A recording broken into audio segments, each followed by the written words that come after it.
सुंदरपुर गांव में किरण और कीर्ति नाम की दो पड़ोसन रहती थी। किरण का परिवार फूला फला था।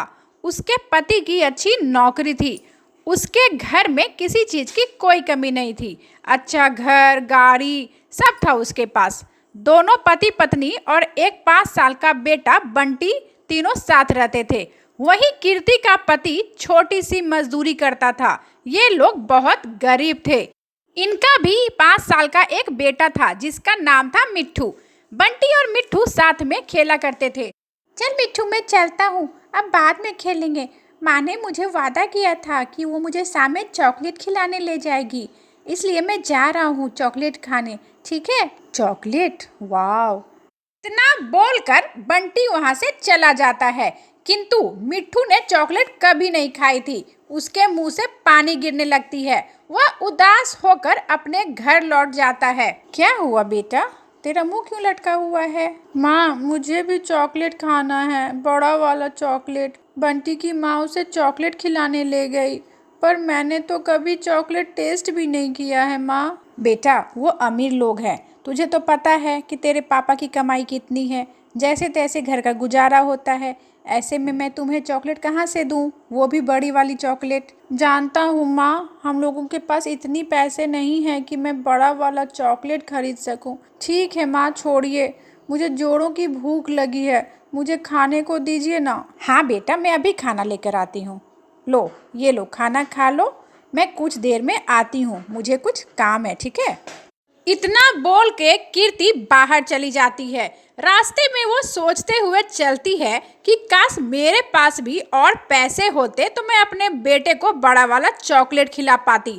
तभी वो एक बड़े से पेड़ के चबूतरे पर बैठकर रोने लगती है कि इतने में पीछे से आवाज आती है। बेटी, मैं तुम्हारा दुख समझ सकती हूँ। तू अपने बेटों को चॉकलेट खिलाना चाहती हो ना?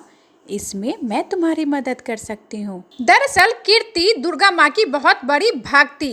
जब कीर्ति पीछे मुड़कर देखती है तो माँ स्वयं वहाँ खड़ी थी। माता, आपके दर्शन करके मैं धन्य हो गई माँ। आपको कोटि कोटि प्रणाम माँ। माता, आप मेरी मदद करेंगी?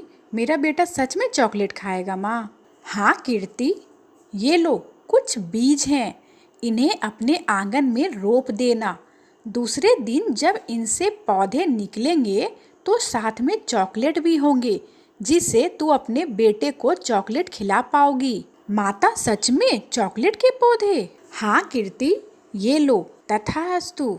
इतने में दुर्गा माँ वहाँ से अंतर ध्यान हो जाती है और कीर्ति वो जादुई बीज लेकर अपने घर चली आती है और अपने घर के पीछे आंगन में वो बीज को रोप देती है। माँ, तुम ये क्या कर रही हो यहाँ पर? बेटा, मैं पेड़ लगा रही हूँ। तुम्हें चॉकलेट खानी है ना? कल तुम चॉकलेट खा सकते हो। क्या, चॉकलेट के पौधे? किंतु ये कैसे हो सकता है माँ? चॉकलेट पेड़ में नहीं उगते। आपको कुछ गलत फहमी हुई है माँ। बेटा, ये कोई सिंपल बीज नहीं है, ये स्वयं माता का आशीर्वाद है। अब तुम चॉकलेट खा पाओगे। सच माँ? फिर तो हम बहुत सारे चॉकलेट खाएंगे। और हाँ माँ, हम लोग चॉकलेट बेचेंगे भी, तो हमारी बहुत सारी कमाई भी हो जाएगी। अरे हाँ बेटा, तू सच कह रहा है। अगर हम लोग चॉकलेट बेचेंगे तो हमारी गरीबी भी दूर हो जाएगी। सही कहा तुमने। लाओ, इन बीजों में पानी डाल दो। बीज रोपते ही कीर्ति को बहुत बेचैनी होने लगती है। वो चाहती है कि कितनी जल्दी उनमें से चॉकलेट निकले और वो उसे बेचकर पैसे कमाए, जिसके कारण वो रात भर सोती भी नहीं है। बस इधर से उधर से इधर करते रहती है और जैसे ही सुबह होती है वो दौड़कर पीछे आंगन में चली जाती है, किंतु वहाँ कोई पेड़ उसे दिखाई ही नहीं पड़ता। वो निराश हो जाती है। मिट्ठू भी दौड़कर वहां आता है, किंतु चॉकलेट ना पाकर वो भी उदास हो जाता है और रोने लगता है। फिर दोनों रोते हुए उसी पेड़ के नीचे जाते हैं। रोने की आवाज सुनकर माता फिर से वहां प्रकट होती हैं और बोलती हैं। पुत्री, मैंने तुम्हारे साथ कोई खेल नहीं खेला, बल्कि इसकी जिम्मेदार तुम खुद हो। मैंने तुम्हें ये बीज तुम्हारे बेटे के लिए दी थी, किंतु तुमने क्या किया? तुम्हारे मन में तो लालच आ गई। तुम चॉकलेट की खेती करने की सोचने लगी और फिर पैसे कमाने के बारे में सोचने लगी। तुम्हें लालच आ गया। जिसके कारण वहाँ कोई पेड़ नहीं उगा। बिना लालच के किया हुआ काम ही सफल होता है। तुम अगर अपने बेटे के लिए सिर्फ वो बीज रोपती तो उनमें से चॉकलेट जरूर उगते।